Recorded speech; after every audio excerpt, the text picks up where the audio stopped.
something comes into the frame and chasing and fires at it. What the hell could do that? This time on Unexplained Mysteries, undercover UFOs, we'll investigate important clues that prove the government is engaged in a massive UFO cover-up. Our government has flat out lied to us for 40 years or more. We'll show you the government's distortion of the truth. That's lying through your teeth to the American people.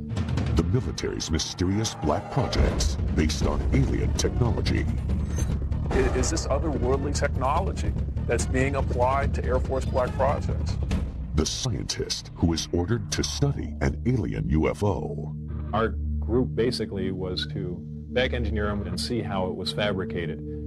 And try and duplicate some of that technology with earthly materials. The military cover-up of a dangerous UFO threat to our nuclear air bases. Whatever this was flying around could just penetrate all these defenses at will.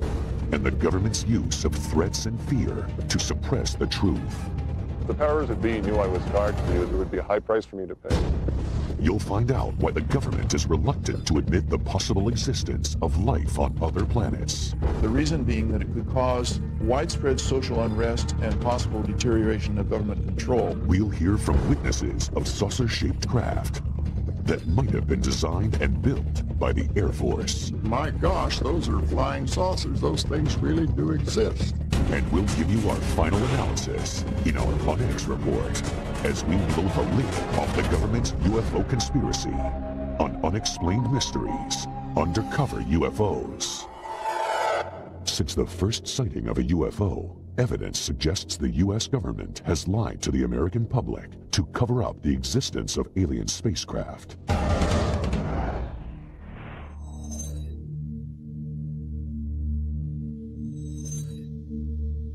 Our government has flat out lied to us for 40 years or more. They've threatened people and intimidated people. They've spied on UFO groups, infiltrated UFO groups, spied on researchers, compiled dossiers. Their response is bordered on paranoia. The CIA says that it does not collect information on UFOs, and it hasn't since the 50s. There are reams of documents squeezed out of the CIA that indicate that they have on staff CIA UFO experts, agency personnel monitoring the situation on an ongoing basis. They lie. The Air Force studied UFOs closely. A squadron of pilots had a unique mission: find and photograph UFOs. Pilot Guy Kirkwood witnessed an amazing scene. 16 unidentified objects 2 miles away. They broke rank and just started moving all over. They were below us, they were above us, they were out in front of us, and accelerating, literally at lightning speed.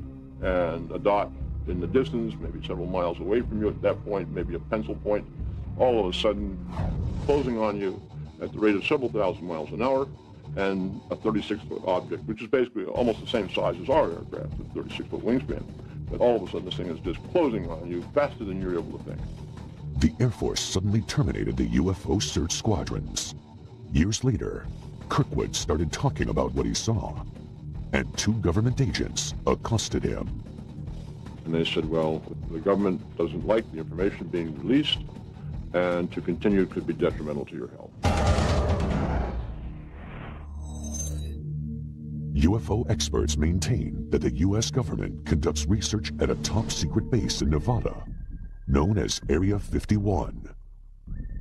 An aerospace engineer who worked there could not believe what he saw. Got out of the bus, I was told to walk directly through the hangar, and immediately, even before entering the hangar, you can see the edge of a disc. This is your classic flying saucer, 2 inverted eye plates, if you wish, with a segmented larger area dome on top. Within minutes of that, I finally realized that this had nothing to do with something the government was producing.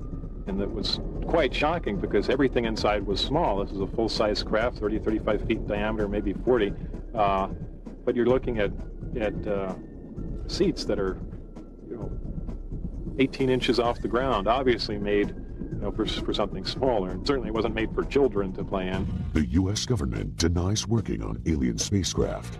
They also deny that Robert Lazar ever worked for them. Records of Lazar's employment have vanished.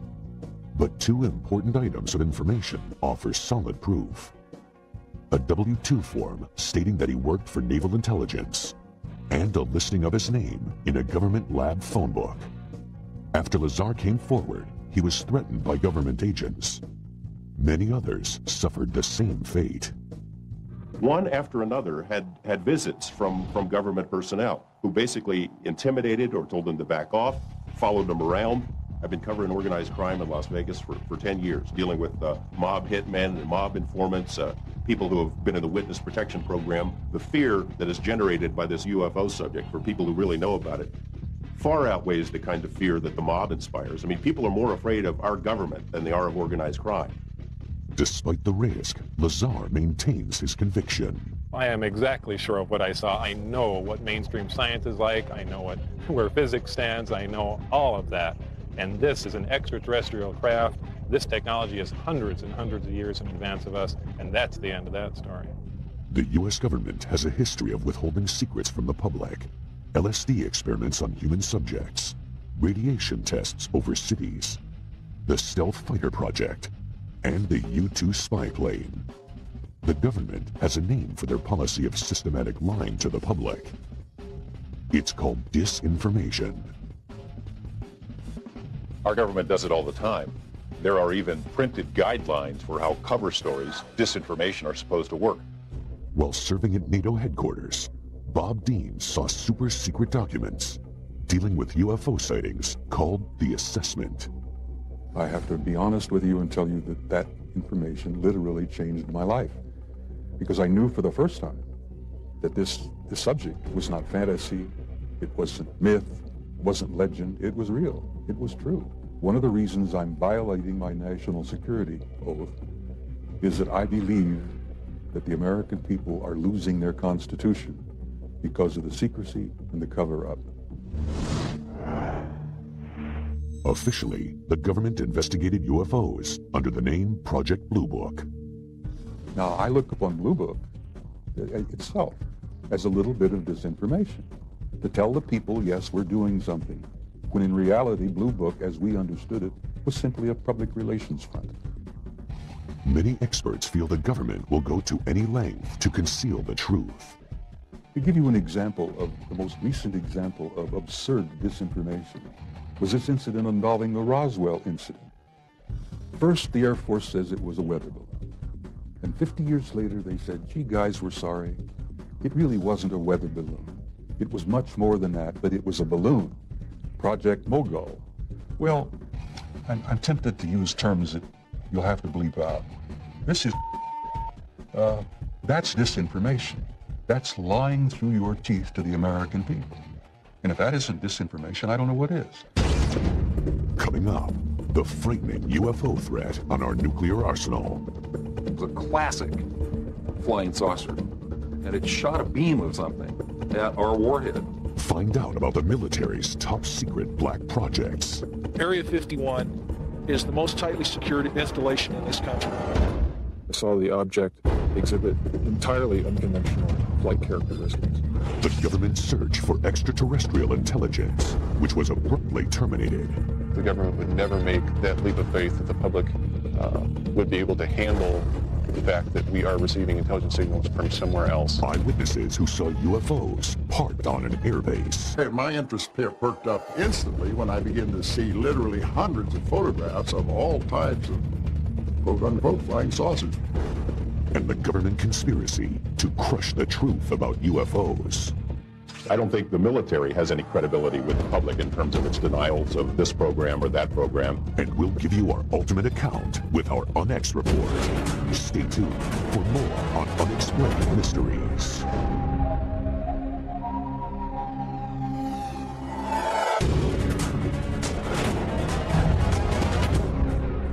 Unexplained Mysteries, Undercover UFOs. The long-time U.S. policy of lies and disinformation may have put the public in danger. Security at several U.S. nuclear missile bases was breached when eyewitnesses reported bright lights just 200 feet from the missile silos. The speed it took off with, I've seen F-16s fly high rates of speed. And this was here and gone from a dead still hover. Wordsmith Air Force Base, Oscoda, Michigan.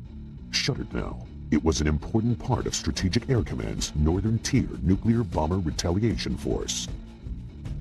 An alarm sounded when several unidentified objects showed up on radar, and they were headed straight for the airbase. Top Rock with an expedited scramble. Authentication time is 1906. Scramble. Roger that.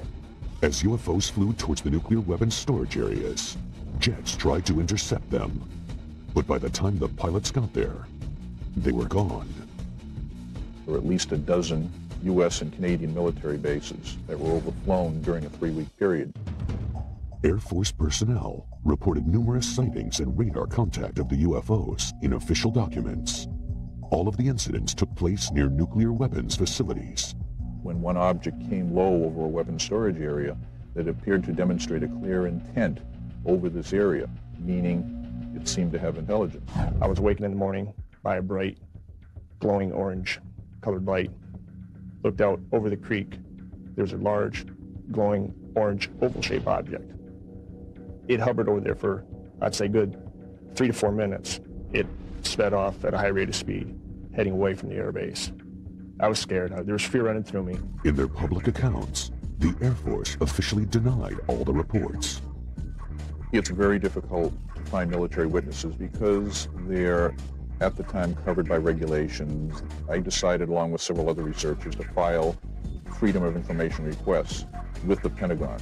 The Air Force document stated, quote, penetration of sensitive areas during the hours of darkness have prompted the implementation of Security Option 3 at our Northern Tier bases, unquote.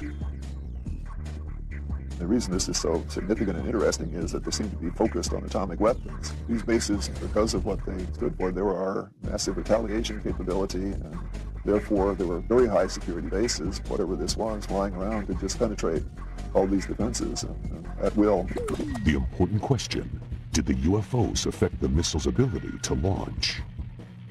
Malmstrom Air Force Base had several intrusions near missile silos, one involving an object which, according to one witness, hovered over the silo and somehow managed to change the tracking numbers on the missile.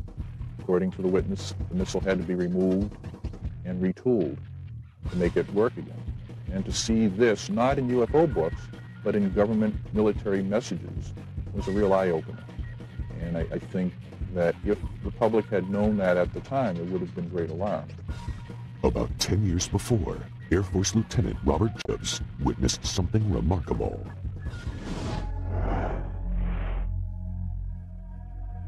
Hair's going up on the back of my neck right now thinking about it, just remembering that day. I saw something that was so strange that it changed my life.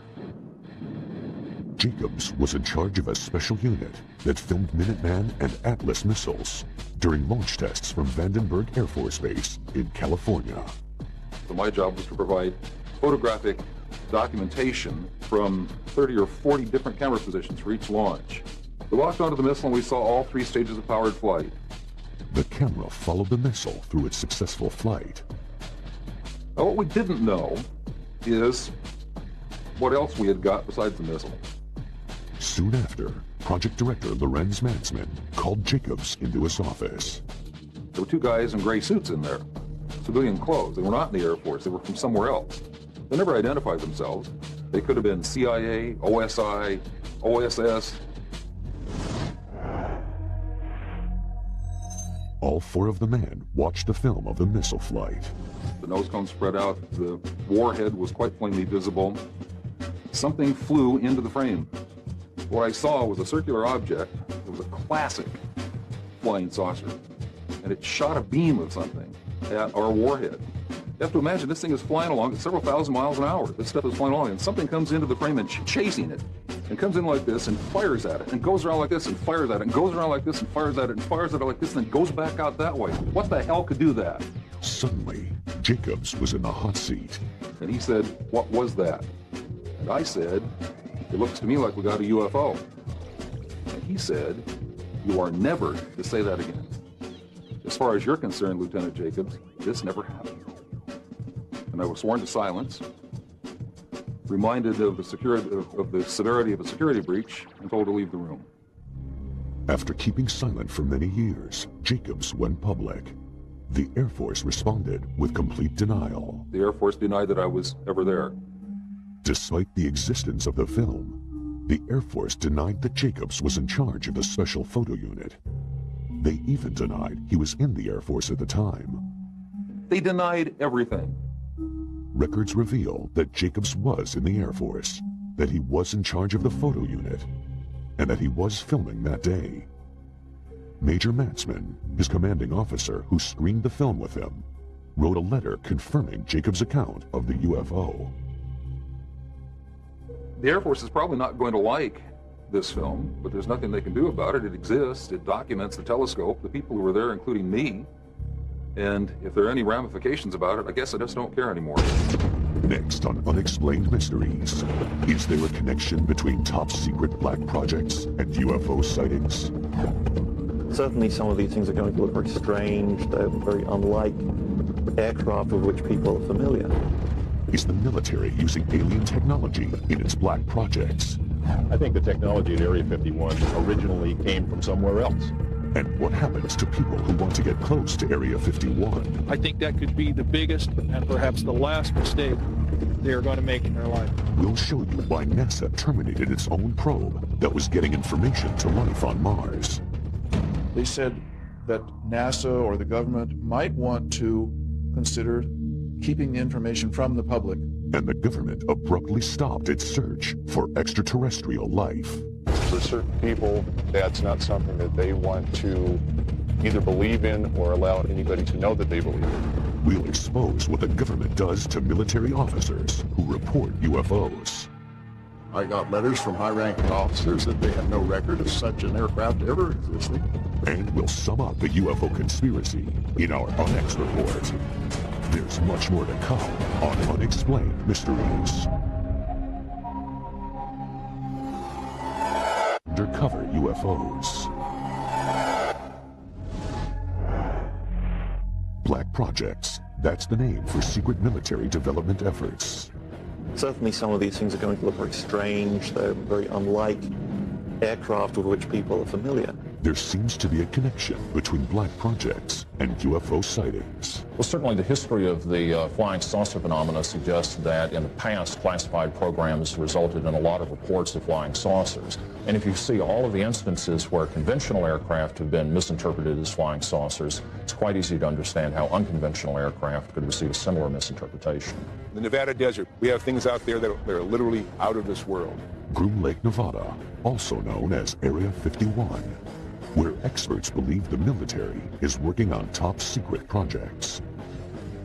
They have a hangar near the south end of the ramp that appears to have doors that are almost 200 feet tall, 400 feet wide. You can put anything in there. One of the problems associated with Groom Lake is the fact that it is a place that does not officially exist. Area 51 is the most tightly secured installation in this country. It's guarded both over the air and on the ground by elite Air Force security police and Department of Energy special response teams. If someone came to me and said there's just absolutely nothing that's secret, and they decided they were going to hike into Area 51, I think that could be the biggest and perhaps the last mistake they are going to make in their life. There are rumors of a secret project called Aurora, in which the Air Force is said to be inventing a craft using highly advanced technology. I think there's a strong possibility that we have recovered some sort of alien technology and are trying to incorporate that into military programs. Are they really hiding something that's totally alien? Is this otherworldly technology that's being applied to Air Force black projects?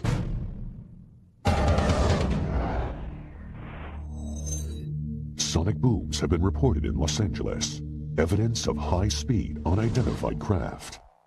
They've been traced back to Groom Lake, Nevada. We really can't tell what's moving. The only thing we see is the sonic boom, and that's telling us that something is moving faster than the speed of sound. So actually, we can't even tell it's an airplane. The military maintains its position of denial.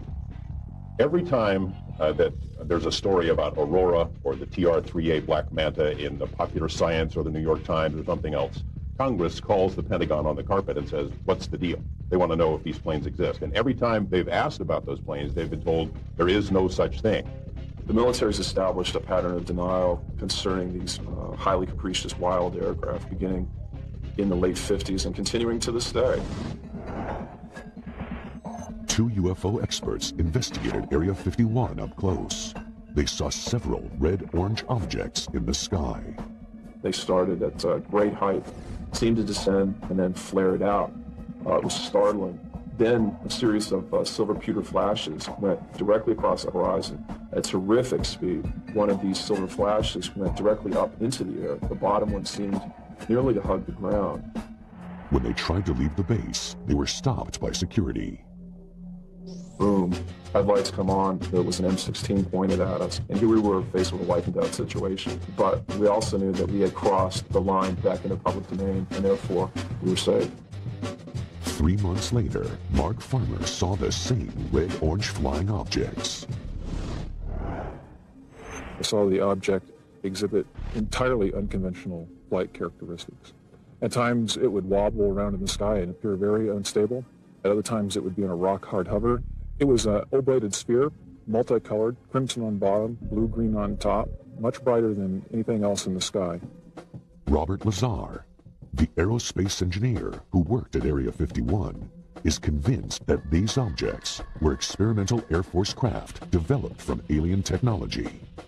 He claims there are at least 9 flying saucers stored there. I was part of a back engineering group, and our job was basically to look at these recovered discs, and I say recovered because I don't know really where they came from. They were given to us, we found them, shut them down, who knows what. But our group basically was to back engineer them, which means to start with a finished product and go backward and see how it was fabricated, and try and duplicate some of that technology with earthly materials. To me, Bob Lazar is credible. Over the past couple of years, I've spoken to literally dozens of people who have worked at that facility out there in Nevada. I think the technology at Area 51 originally came from somewhere else. The military disavows any knowledge of the alien technology program. I don't think the military has any credibility with the public in terms of its denials of this program or that program. They denied the U-2 existed, they denied the SR-71 existed, they denied working on stealth. All of those programs suddenly were unveiled. Coming up on Unexplained Mysteries, the destruction of one of NASA's most valuable space probes. Was it intentional? It did not lose transmission. They turned it off. The promising search for extraterrestrial intelligence that the government ended abruptly.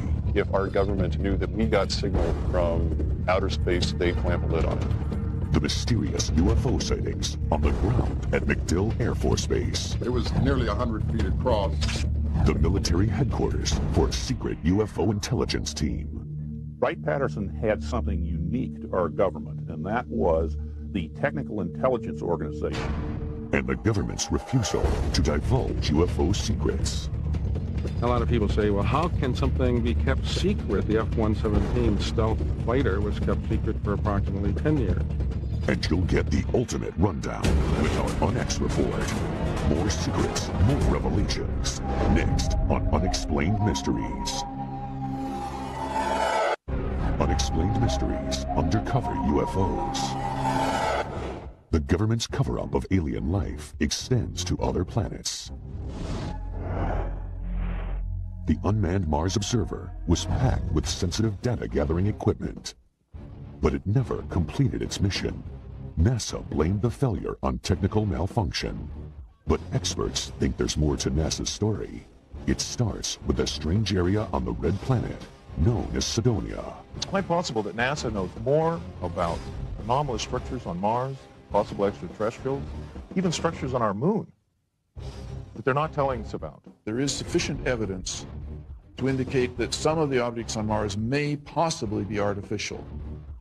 NASA says the objects on Mars are just light and shadow. But 3D imaging reveals something startling. I was quite interested with the first photos and release of Face on Mars. But particularly I thought it was interesting the pyramidal structures. Some of these pyramids appear to have even a central stairway running up and down them. The more we look at these structures, the more we can see that there's something amazing here. Did NASA create a convenient malfunction to hide archaeological evidence of alien life? If some people want to go far beyond the edge of what's accepted in terms of imagery, see patterns on the rocks of Mars or on the Moon or in the rings of Saturn, My view to that is mazel tov. Go ahead, do it. Try it out. Make the proposals. These objects, if you measure carefully from the tops of the 5 that surround this city square point, you find an almost perfectly symmetrical pentagon. The Brookings Institution prepared a report for NASA. It contains a shocking recommendation. There is a section on what might occur if evidence of extraterrestrial existence was found on other planets. They said that NASA or the government might want to consider keeping the information from the public. The reason being that it could cause widespread social unrest and possible deterioration of government control. NASA claims the observer had an electrical failure. It did not lose transmission. They turned it off. And they turned it off after the instructions for going into orbit had been uploaded to the spacecraft. It was possible then that the spacecraft would go ahead, follow out those instructions, and go into orbit. Before we start saying how these rocket scientists messed up, and they did mess up, we have to keep realizing just how tough these projects are. That we're doing things out there in space every time we do it that no one even thought was possible a few years or decades ago. The search for extraterrestrial intelligence.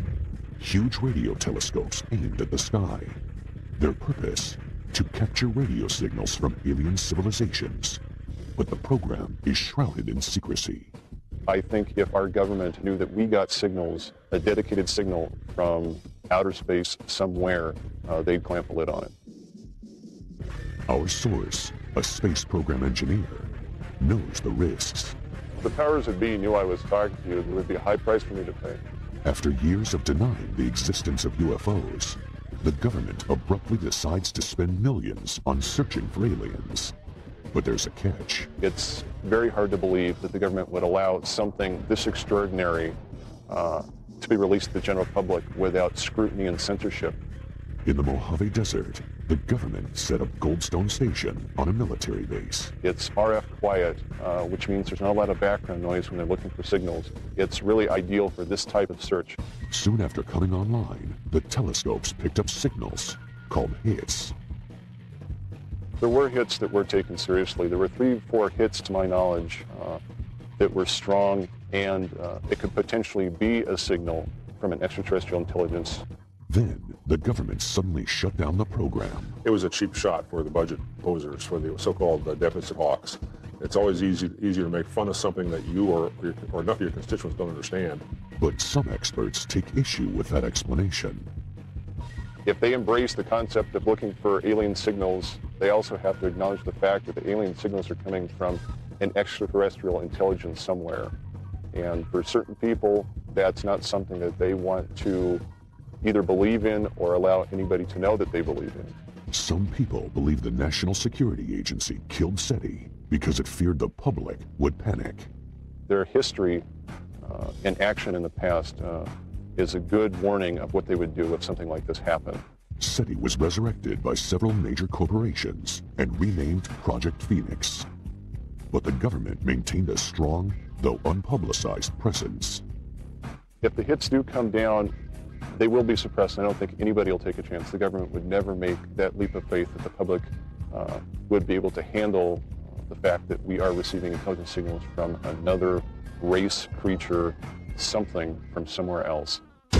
Next on Unexplained Mysteries, the Air Force officer who saw a number of UFOs. My gosh, those are flying saucers. Those things really do exist. Or were they experimental military planes?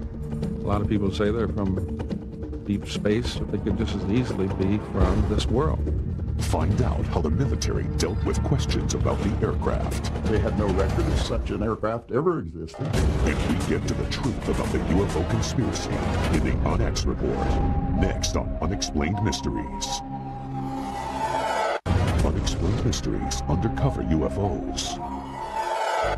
Reports are increasing of UFOs spotted at air bases, but with a striking difference. These craft are on the ground. MacDill Air Force Base, Florida, 1967. An officer witnesses an inconceivable sight. We were near a restricted area of the base, and all of a sudden we saw 4 aircraft parked out there, and our immediate reaction to each other was, my gosh, those are flying saucers. Those things really do exist. Pickett published the Air Force Base newspaper. He wanted to do an article about the craft he'd seen, including photos. I was called up to the Adjutant General's office. He went over to a file cabinet and got out a whole bunch of photographs. And he proceeded to lay these photographs out on a large table so that I could look at them. Well, of course, my interest perked up instantly when I began to see literally hundreds of photographs of all types of quote-unquote flying saucers. The Air Force refused to allow Pickett to publish the article. That night, eyewitnesses in Miami reported a large number of UFO sightings. At the airbase the next day, the flying saucers were gone. The images have haunted Pickett for years. Desperate for some kind of explanation, he recently contacted former Air Force intelligence officer George Filer. A lot of people say, well, how can something be kept secret for 50 years? Well, I point out that the F-117 stealth fighter was kept secret for approximately 10 years. And most of us didn't know that it existed until the government released the information. I pointedly asked him, not only are these where the flying saucers stories came from, is this what they were? And he said, yes. Well, I was awestruck. I couldn't really believe I was seeing what I was seeing. Some of those photographs had many, many aircraft in them, and they were all easily identifiable as Air Force photographs are. And I asked him, well, how high and how fast could these things go? You hear all these stories.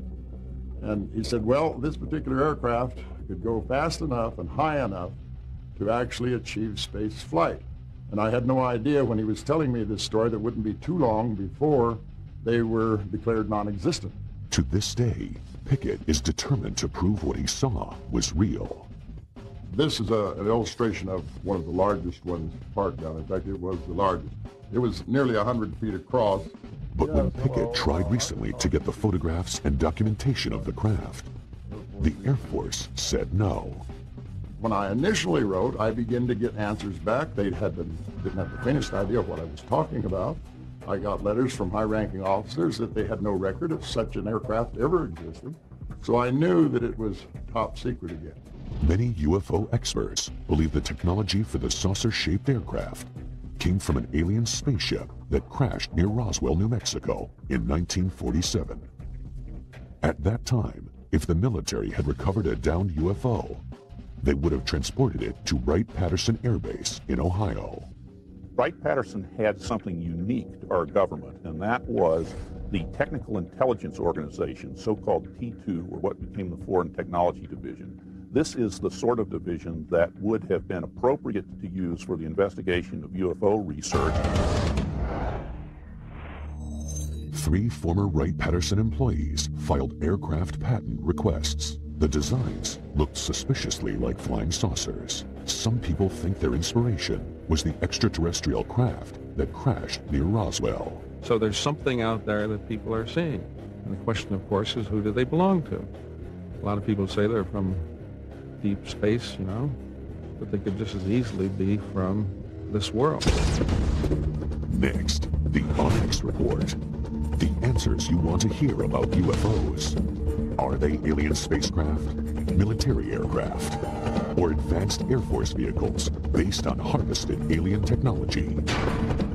You'll hear the final word on the possible UFO threat and military cover-up.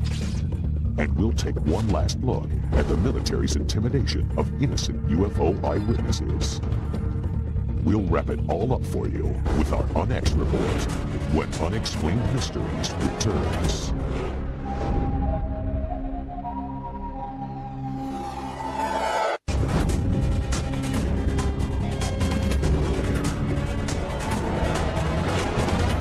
And now for the Onyx Report. Experts believe the U.S. government is conducting a massive conspiracy to keep evidence about UFOs and aliens from the public. The military has established a pattern of denial concerning these highly capricious wild aircraft beginning in the late 50s and continuing to this day. Thousands of witnesses have reported seeing unknown flying craft with similar details. A 36-foot object, which is basically almost the same size as our aircraft, a 36-foot wingspan. This is a full-size craft, 30, 35 feet in diameter. This is your classic flying saucer. Something comes into the frame and chasing it, and comes in like this and fires at it, and goes around like this and fires at it, and goes around like this and fires at it, and fires at it like this, and then goes back out that way. What the hell could do that?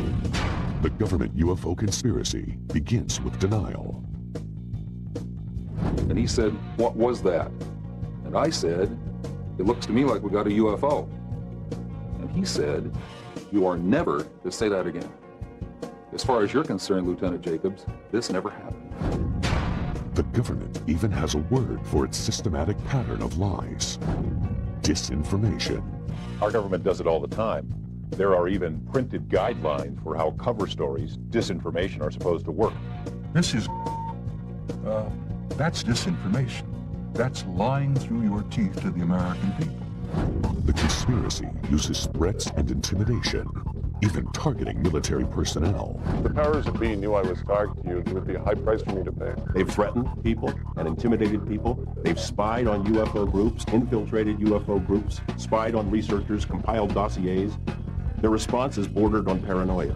And they said, well, the government doesn't like the information being released, and to continue could be detrimental to your health. The military cover-up conceals UFO breaches of national security. That when one object came low over a weapons storage area, that appeared to demonstrate a clear intent over this area, meaning it seemed to have intelligence.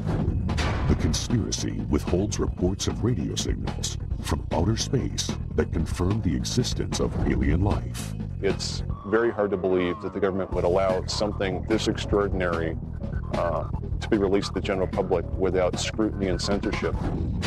And the government denies the reverse engineering of their infamous black projects. I think there's a strong possibility that we have recovered some sort of alien technology and are trying to incorporate that into military programs. I got letters from high-ranking officers that they had no record of such an aircraft ever existing. Secrets can be kept. Secrets are kept. And every time they've asked about those planes, they've been told there is no such thing.